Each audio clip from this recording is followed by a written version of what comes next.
ओम श्री परमात्मने नमः। कठोपनिषद। कठोपनिषद उपनिषदों में बहुत प्रसिद्ध है।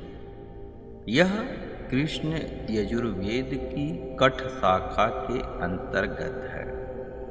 इसमें नचिकेता और यम के संवाद रूप में परमात्मा के रहस्यमय तत्व का बड़ा ही उपयोगी और विशद वर्णन है।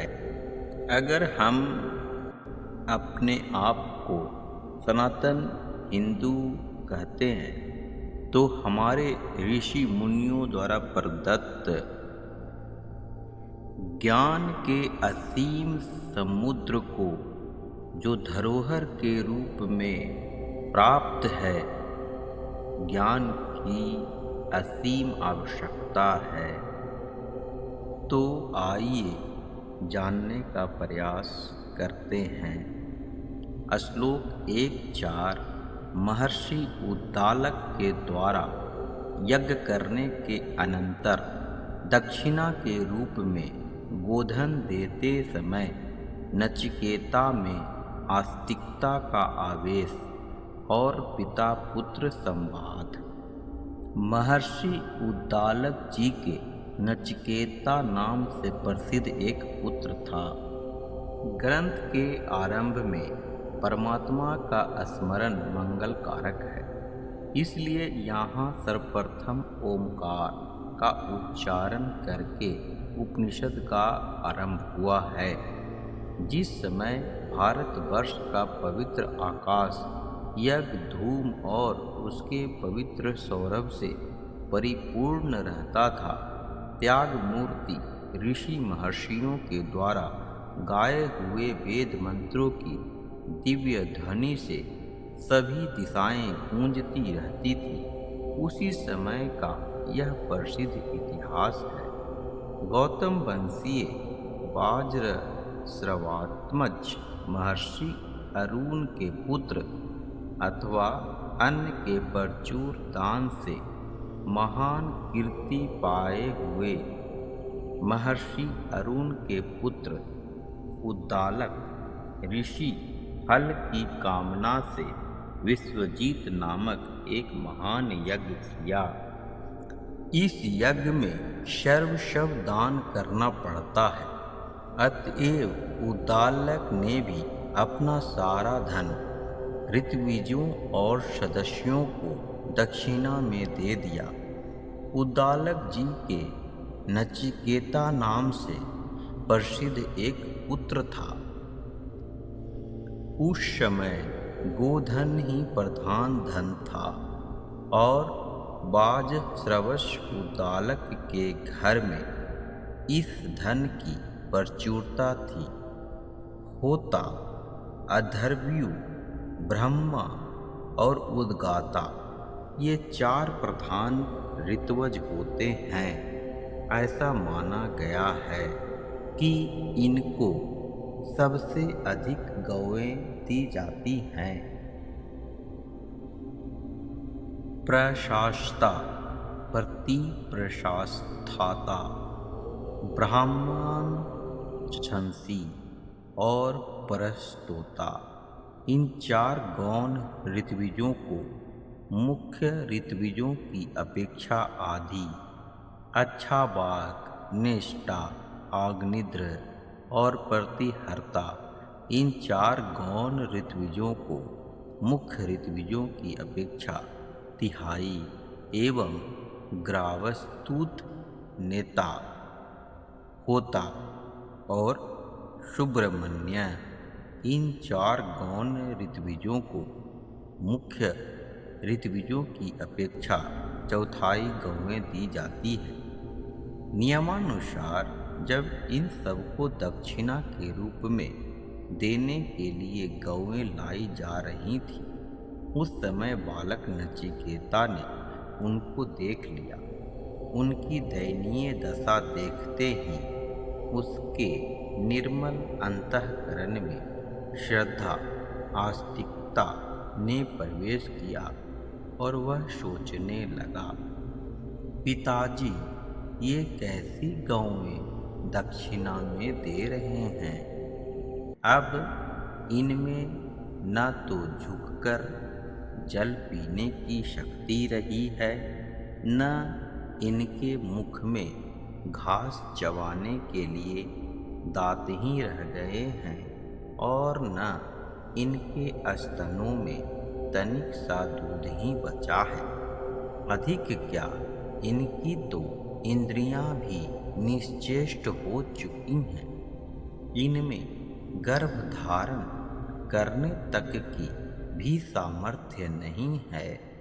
भला ऐसी निरर्थक और मृत्यु के समीप पहुंची हुई गौएं जिन ब्राह्मणों के घर जाएंगी, उनको दुख के सिवा ये और क्या देंगी? दान तो उसी वस्तु का करना चाहिए जो अपने को सुख देने वाली हो, प्रिय हो और उपयोगी हो, तथा वह जिनको दी जाए उन्हें भी सुख और लाभ पहुँचाने वाली हो। दुखदायिनी अनुपयोगी वस्तुओं को दान के नाम पर देना तो दान के ब्याज से भी अपनी विपद टालना है, और दान ग्रहण करने वालों को धोखा देना है।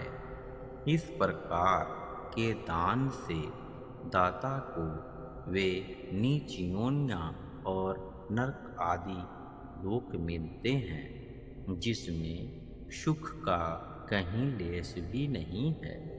पिताजी, इस दान से क्या सुख पाएंगे? यह तो यज्ञ में वैगुण्य है जो इन्होंने सर्वस्व दान रूपी यज्ञ करके भी उपयोगी गौओं को मेरे नाम पर रख लिया है, और सर्वस्व में तो मैं भी हूँ। मुझको तो इन्होंने दान में दिया नहीं, पर मैं इनका पुत्र हूँ। अतएव मैं पिताजी को इस अनिष्टकारी परिणाम से बचाने के लिए अपना बलिदान कर दूंगा। यही मेरा धर्म है। यह निश्चय करके उसने अपने पिता से कहा, पिताजी, मैं भी तो आपका धन हूँ, आप मुझे किसको देते हैं? पिता ने कोई उत्तर नहीं दिया। तब नचिकेता ने फिर कहा, पिताजी, मुझे किसको देते हैं? पिता ने इस बार भी उपेक्षा की, पर धर्म भीरु और पुत्र का कर्तव्य जानने वाले नचिकेता से नहीं रहा गया। उसने तीसरी बार फिर वही कहा, पिताजी, आप मुझे किसको देते हैं? अब ऋषि को क्रोध आ गया और उन्होंने आवेश में आकर कहा, तुझे देता हूँ मृत्यु को। अब आगे सुनिए। नचिकेता का धैर्यपूर्ण विचार पूर्वक पिता को आश्वासन देना। ये श्लोक 5-6 है, जिसकी व्याख्या मैं हिंदी में ही करूँगा। यह सुनकर नचिकेता मन ही मन विचारने लगा कि शिष्यों और पुत्रों की 3 श्रेणियां होती हैं, उत्तम, मध्यम और अधम। जो गुरु या पिता का मनोरथ समझकर उनकी आज्ञा की प्रतीक्षा किए बिना ही उनकी रुचि के अनुसार कार्य करने लगते हैं, वे उत्तम हैं। जो आज्ञा पाने पर कार्य करते हैं, वे मध्यम हैं, और जो मनोरथ जान लेने और स्पष्ट आदेश सुन लेने पर भी तदनुसार कार्य नहीं करते, वे अधम हैं। मैं बहुत से शिष्यों में तो प्रथम श्रेणी का हूँ, प्रथम श्रेणी के आचरण पर चलने वाला हूँ, क्योंकि उनसे पहले ही मनोरथ समझकर कार्य कर देता हूँ। बहुत से शिष्यों से मध्यम श्रेणी का भी हूँ। मध्यम श्रेणी के आचार पर भी चलता आया हूँ, परंतु अधम श्रेणी का तो हूँ ही नहीं। आज्ञा मिले और सेवा न करूं, ऐसा तो मैंने कभी किया ही नहीं। फिर पता नहीं पिताजी ने मुझे ऐसा क्यों कहा। मृत्यु देवता का भी ऐसा कौन सा प्रयोजन है जिसको पिताजी आज मुझे उनको देकर पूरा करना चाहते हैं। संभव है पिताजी ने क्रोध के आवेश में ही ऐसा कह दिया हो, परंतु जो कुछ भी हो, पिताजी का वचन तो सत्य करना ही है। इधर ऐसा दिख रहा है कि पिताजी अब पश्चाताप कर रहे हैं, अतएव उन्हें सांत्वना देना भी आवश्यक है। यह विचार कर नचिकेता एकांत में पिता के पास जाकर उनकी शोक निवृत्ति के लिए इस प्रकार आश्वासन पूर्ण वचन बोला। पिताजी, अपने पितामह आदि पूर्वजों का आचरण देखिए और इस समय के दूसरे श्रेष्ठ पुरुषों का आचरण देखिए। उनके चरित्र में न कभी पहले असत्य था, न अब है। असाधु मनुष्य ही असत्य का आचरण किया करते हैं, परंतु उस असत्य से कोई अजर अमर नहीं हो सकता। मनुष्य मरण धर्मा है। यह अनाज की भांति जरा जीर्ण होकर मर जाता है और अनाज की भांति ही कर्मवश पुनः जन्म ले लेता है। अतः इस अनित्य जीवन के लिए मनुष्य को कभी कर्तव्य का त्याग करके मिथ्या आचरण नहीं करना चाहिए। आप शोक का त्याग कीजिए और अपने सत्य का पालन कर मुझे मृत्यु यमराज के पास जाने की अनुमति दीजिए। पुत्र के वचन सुनकर उद्दालक को दुख हुआ, परंतु नचिकेता की सत्यपरायणता देखकर उन्होंने उसे यमराज के पास भेज दिया। नचिकेता को यम सदन पहुँचने पर पता लगा कि यमराज कहीं बाहर गए हुए हैं। अतएव नचिकेता 3 दिनों तक अन्न जल ग्रहण किए बिना ही यमराज की प्रतीक्षा करता रहा। यमराज के लौटने पर उनकी पत्नी ने कहा, अब आगे सुनिए। नचिकेता का यमलोक जाना और यमराज पत्नी द्वारा यमराज से आतिथ्य सत्कार के लिए प्रार्थना। साक्षात अग्नि ही मानो तेज से प्रज्वलित होकर ब्राह्मण अतिथि के रूप में गृहस्थ के घर पर पधारते हैं। साधु हृदय गृहस्थ अपने कल्याण के लिए उस अतिथि रूप अग्नि को शांत करने के लिए उसे जल पाद अर्घ आदि दिया करते हैं। अतएव हे सूर्यपुत्र, आप उस ब्राह्मण बालक के पैर धोने के लिए तुरंत जल ले जाइए। भाव यह कि वह अतिथि लगातार 3 दिनों से आपकी प्रतीक्षा में अनशन किए बैठा है। आप स्वयं उसकी सेवा करेंगे तभी वह शांत होगा। जिनके घर पर अतिथि ब्राह्मण भूखा बैठा रहता है, उस मंद बुद्धि मनुष्य को न तो वे इच्छित पदार्थ मिलते हैं जिनके मिलने की उससे भी आशा, न वे ही पदार्थ मिलते हैं जिनके मिलने का आश्चर्य था और बढ़ते ही देख रहा था। कभी कभी पदार्थ मिल भी गया तो उससे की पदार्थ उस मानव कर शब्द और अधूर्य निर्णय जाते हैं। सुंदर वाची प्राप्त होने वाले दुख से नहीं मिलता। सुसंगीत आराम आदि विशिष्ट कर्म धर्म गौशाला आदि के निर्माण पूर्ण कर्म एवं उनके फल नष्ट हो जाते हैं। इतना अतिथि का अर्थात उसके पूर्व पुण्य प्राप्त कर आगे अनंत को नष्ट कर देता है। वशिष्ठ भरत धर्म मोदी ब्रह्मचर्य के पास आदि विगत करके आगे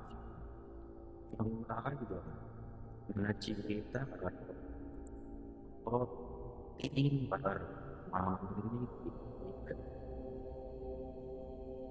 ब्राह्मण ने कहा, आप में 7 अधिक लोग मेरे मांगने में अतिथि कहा तो मुझे चाहिए था कि मैं आपका यथा योग्य सेवन करके आपको संतुष्ट करता और कहा, मेरे प्रमाद से आप लगातार 3 रात्रियों से भूखे बैठे हैं।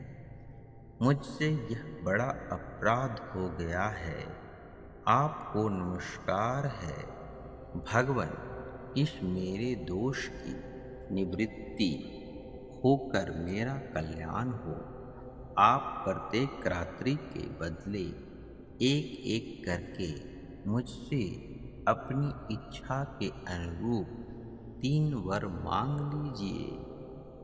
तपोमूर्ति अतिथि ब्राह्मण बालक के अनशन से भयभीत होकर धर्मज्ञ यमराज ने जब इस प्रकार कहा, तब पिता को सुख पहुँचाने की इच्छा से नचिकेता बोले। अब आगे सुनिए श्लोक 10 और 11।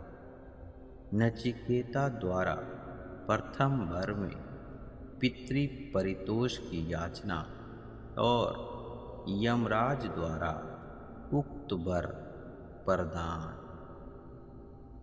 मृत्युदेव, 3 वरों से मैं प्रथम यही मांगता हूँ कि मेरे गौतम वंशीय पिता उद्दालक, जो क्रोध के आवेश में मुझे आपके पास भेजकर अब अशांत और दुखी हो रहे हैं, मेरे प्रति क्रोध रहित, शांत चित्त और सर्वथा संतुष्ट हो जाएं, तथा आपके द्वारा अनुमति पाकर जब मैं घर जाऊं, तब मुझे अपने पुत्र नचिकेता के रूप में पहचान कर मेरे साथ पूर्ववत बड़े स्नेह से बातचीत करें।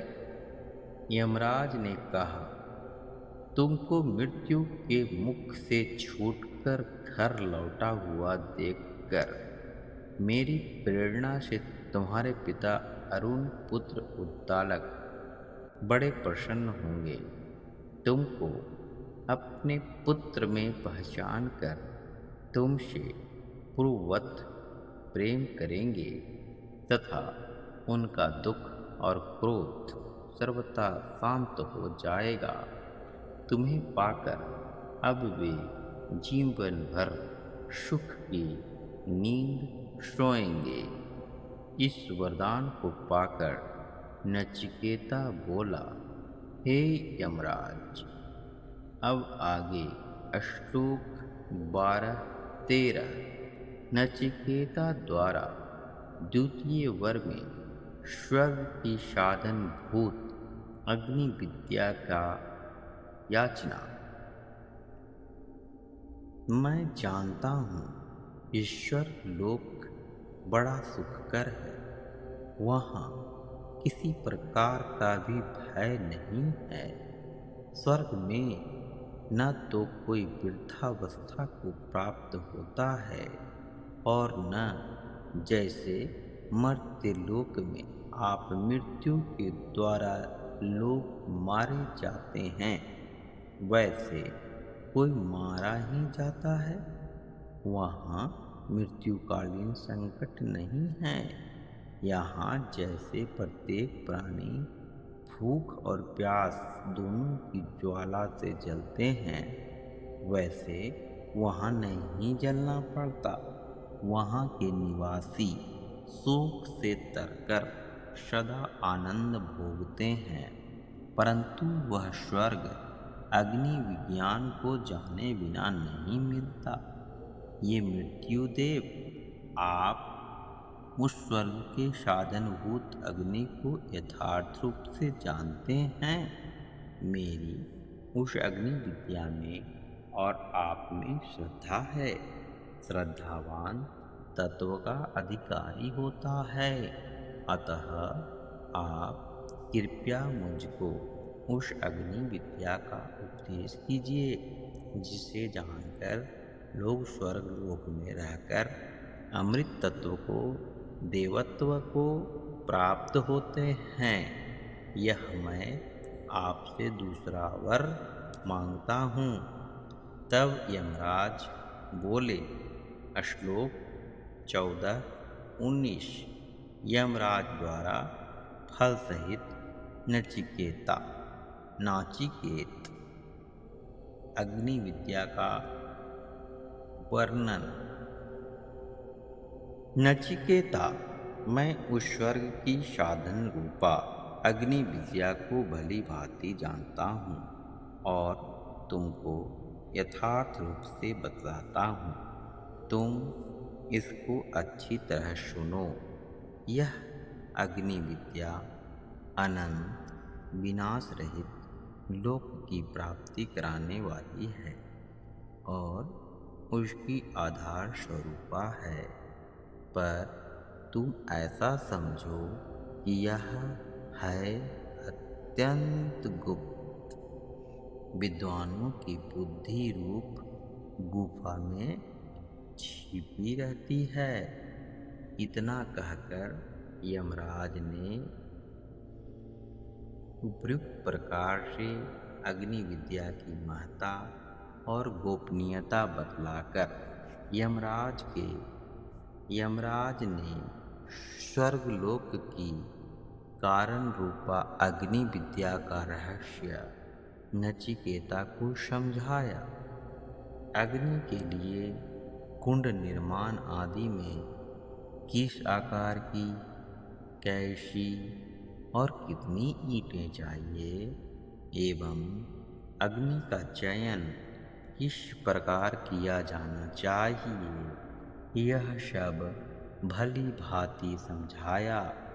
तदंतर नचिकेता की बुद्धि तथा स्मृति की परीक्षा के लिए यमराज ने नचिकेता से पूछा कि तुमने जो कुछ समझा हो वह मुझे सुनाओ। तीक्ष्ण बुद्धि नचिकेता ने सुनकर जैसा यथार्थ समझा था सब ज्यों का त्यों सुना दिया। यमराज उसकी विलक्षण स्मृति और प्रतिभा को देखकर बड़े ही प्रसन्न हुए और बोले। महात्मा यमराज ने प्रसन्न होकर नचिकेता से कहा, तुम्हारी अप्रतिम योग्यता देखकर मुझे बड़ी प्रसन्नता हुई है। इससे अब मैं तुम्हें एक वर और तुम्हारे बिना मांगे ही देता हूँ। वह यह कि यह अग्नि जिसका मैंने तुमको उपदेश किया है तुम्हारे ही नाम से प्रसिद्ध होगी और साथ ही यह लो, मैं तुम्हें तुम्हारे देवत्व की सिद्धि के लिए यह अनेक रूपों वाली विविध यज्ञ विज्ञान रूपी रत्नों की माला देता हूँ, इसे स्वीकार करो।